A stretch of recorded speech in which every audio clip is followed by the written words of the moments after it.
morning and welcome to Vlogmas Day 3. Last night it was raining pretty much the entire night and into the morning, and we're just waking up, getting our bearings. I made my coffee as per usual and got the dogs breakfast together.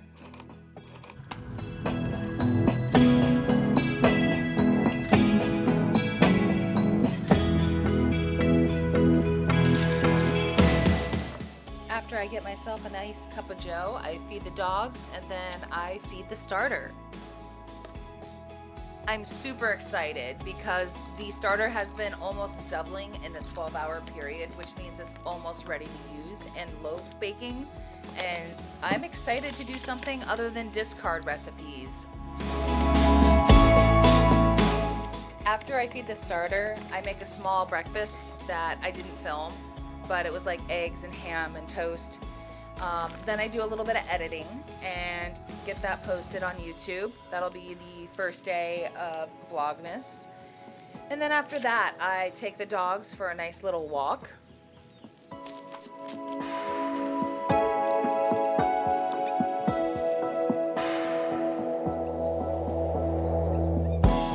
So as you see here, I'm waving at someone. And I just so happened to bump into one of our friends. Her name's Andrea, and she has 2 Greyhounds.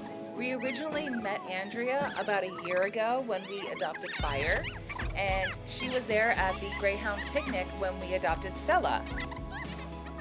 Her dogs' names are Coco and Jasmin, both females, and they are just the most adorable Greyhounds aside from Fire and Stella. So we walk back to her place and let them kind of have a little play date before I continue on our walk back to the house. And on the way back, we seen a rooster, and they were both a little interested because I don't believe they've ever seen one.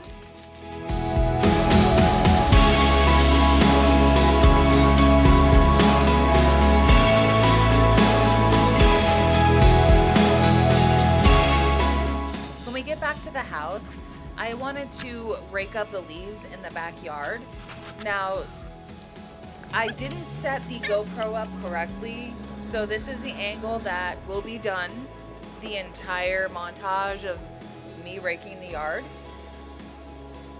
And the reason I'm raking is it rained, all the leaves are heavy, and I also wanted to remove the poop and put it all together in a pile. Stella has been taking to digging this big hole off to the left of the screen, and I'm deciding to fill it in with leaves because she doesn't like stepping in leaves as much as Fire does. So I don't want to blame and point a finger directly at Stella because Fire does the same exact thing. They both like to dig, and it's not about the digging. It's about digging to lay in a pit of dirt. And it's not a pit, it's just, little sandy hole. I mean, what are you gonna do?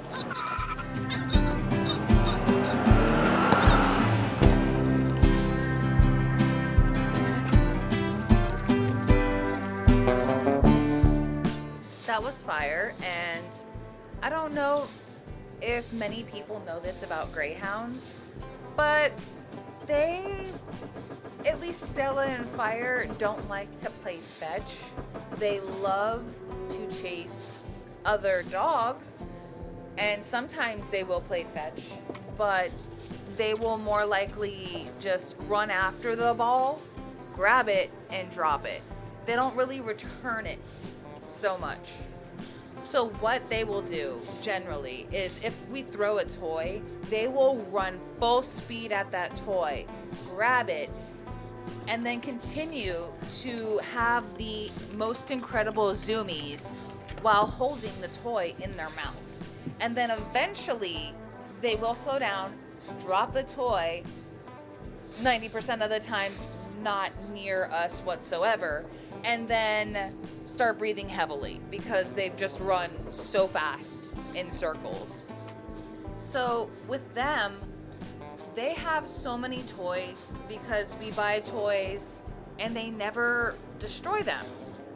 When we adopted them, they each had a toy that came with them home, and they both still have their toys. They are in mint condition.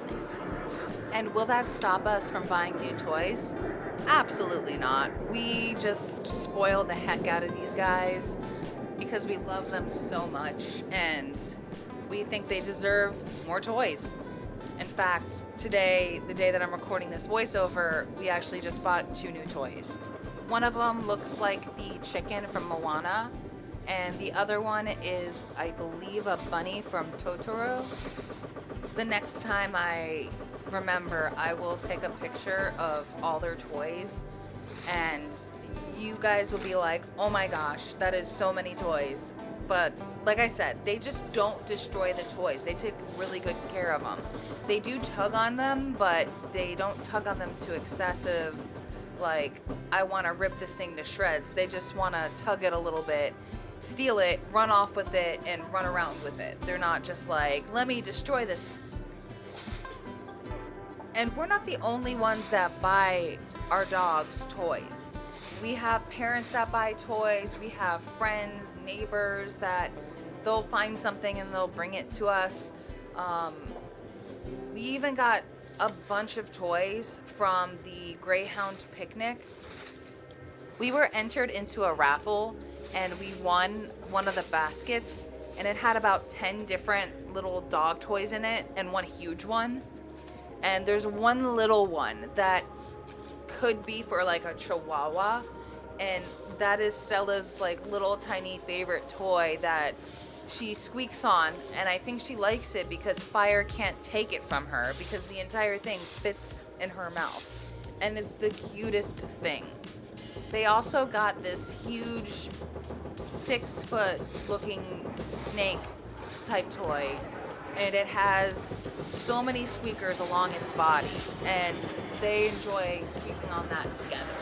So they do like playing sorta together, but most of the time it's Fire and Stella will join in sometimes. Again, she's like brand new. We got her a month ago at this point, and she's just now getting comfortable enough where she will sleep on her side completely. And when I say play, I mean when they're indoors. Outdoors, different story. They will run everywhere together in this enclosure that I'm raking right now. They'll even dig in the same hole together and lay down next to each other. And they love to bark at cats. Our neighbor has a bunch of outdoor cats, and if the cat is visible to either one of them, especially Stella, she will bark at the cat until it leaves. Her prey drive is still very high. When she sees a cat, her hair from her neck to her tail will stand up, kind of like in a mohawk. It reminds me of like a hyena, but she will want to get the cat and pull a little bit more than he will. His drive is a little bit less. He kind of accepts that there are cats and that he cannot attack them because we've walked by them for about a year now, and he doesn't yank on the leash as bad as she does. She wants to get the cat and eat it.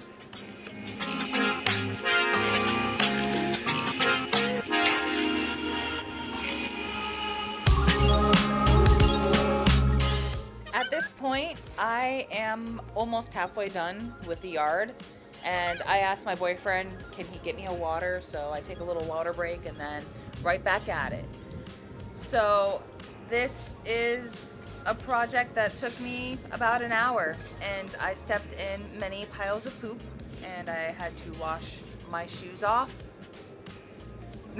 So that also was super fun. So I feel that me removing these leaves and putting them in a pile will help the grass grow, although I'm not sure if grass will grow, and it's almost winter time in Virginia, so I'm just hoping and praying that this will help it along. I don't know if you've noticed, but the room that I do the Peloton in has a blanket down, and that's just so the dogs, when they run in, if it is cold out and there's frost and dew on the ground and they walk in with muddy paws, it won't track as far. I usually catch them before they come inside, and I'll dip their feet in a bucket of warm water and then let them inside the house with clean paws, and then that's where their paws will dry off, is on that blanket. But the combination of what grass there is that is left, with that being frost and dew on it, and then where she's dug up some dirt, it's just a muddy combination.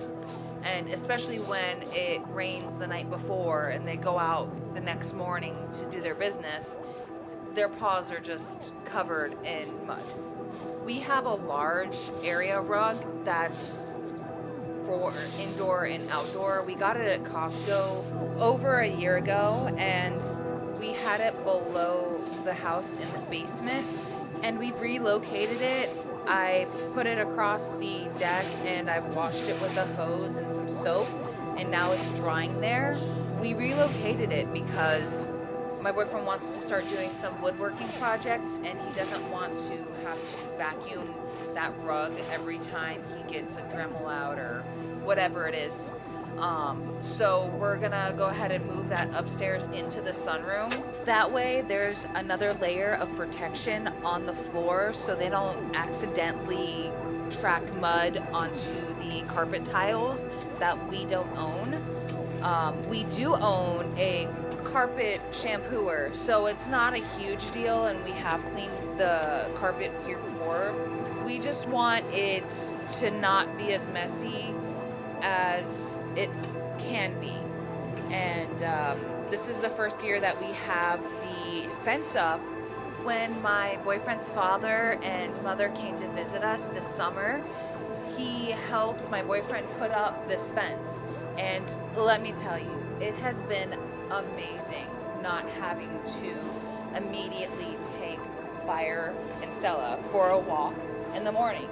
We haven't gone through a winter with any dogs going downstairs into the backyard and coming back up into the sunroom, so this is a whole new experience. Up until that point, my boyfriend and I were walking Fire. This was before we had gotten Stella. Like I said, we just got her about a month ago. So we would end up taking Fire every single day, at least 2 to 3 times a day, just so he could get out, get exercise, do his business. It's been really nice to have up the dog run enclosure, because now it's very simple. I wake up, if I want to have a cup of coffee, I can do that and let them out. They can do their business, and then when they want to come back in, I just check their paws out. If they have mud on them, I will dip their feet, and if they don't, then they just walk on in. And it's been really nice. Now that the fence and the enclosure has been up, it has changed Fire's expectation of us. So before we had this fence put in, whoever woke up first had to deal with walking him. And I mean immediately. He expected to be walked as soon as we had walked outside of our bedroom. It was fine, but it left us where we couldn't have a cup of coffee until we walked him. So we got him in September, and we didn't get a fence up until that coming summer. So we were without a backyard for him to just run around in for over 6 months. And I know what you're thinking. Oh my gosh, that's not that bad. But it was inconvenient, and it added up. Every single day, walking him 2 to 3 times a day. And both of us have standing jobs. We're both chefs. So we were on our feet already for our complete shift, and then we would have to take him for a walk. So we would average around 20,000 steps, each of us, per day, just between work and walking him. We walked him in the morning. We walked him after we got off work. And then we walked him in the evening before we went to bed. So we were just super active, and more times than not exhausted by the time we went to bed. Now, would I recommend adopting a Greyhound with no fence? I still say absolutely. It just takes time, and you really have to love the dog and love walking, because we both did enjoy our walks with him. If we didn't have a fence, we would still walk him, both of them now, because that's what we choose to do. We chose to adopt these rescues and give them the best life possible. Because before we adopted them, they were just used for gambling, and they didn't even know how to really be a dog. They didn't know what a dog toy was. In fact, Fire had a very hard time adjusting and learning how to play with other dogs because he was just used to running after a mechanical rabbit. And he would be mouthy with them. Like, he wouldn't bite them to hurt them, but when he was chasing after these dogs, he would kind of put his mouth all the way around their necks, like he's gonna capture them or something. But he never bit down. He was just always there, like, hey, I got you, you can stop running now. And he's grown out of it, thank God. He only does that now with Stella. But before, it looked like menacing kind of to other dog owners to have a black Greyhound around the neck of their dog. They also had to get adjusted to other breeds of dogs. They were just used to chilling with Greyhounds. So you can imagine, to their surprise, when they see this different, fluffy, different shaped type of dog barking at them, at first it was very interesting to see them react to other types of dogs. Like, is that a dog, or is that something I should be chasing after? And now we've gotten to the point where Fire and Stella will go to the dog park and they'll have friends. There's dogs at both parks that we go to that they know and that they hang out with. And then sometimes they won't go near dogs. They just mosey around the perimeter. The most interesting thing, though, is if they see a Greyhound, they get excited. Even if they've never met the Greyhound before, they're like, oh my gosh, my dog. So I've talked about Fire and Stella for most of this, and I would like to say that I will be putting out a video on Greyhounds, probably not during the Vlogmas period, but later. I'd like to go into more detail about owning a Greyhound and what it entails. Just from this conversation, if you're looking to adopt a Greyhound, do it. They are the most gentle and beautiful creatures, and they have amazing personalities. Yes, they're a little too big for lap dogs, but if you let them up on the couch, they will snuggle with you. Now, I know this video is a little different. You got yard work going on in the background, and I'm talking about dogs, and it's a different thing. That's what the chaoticness of a Vlogmas vlog is all about. So like, comment, and subscribe, and I'll see you tomorrow.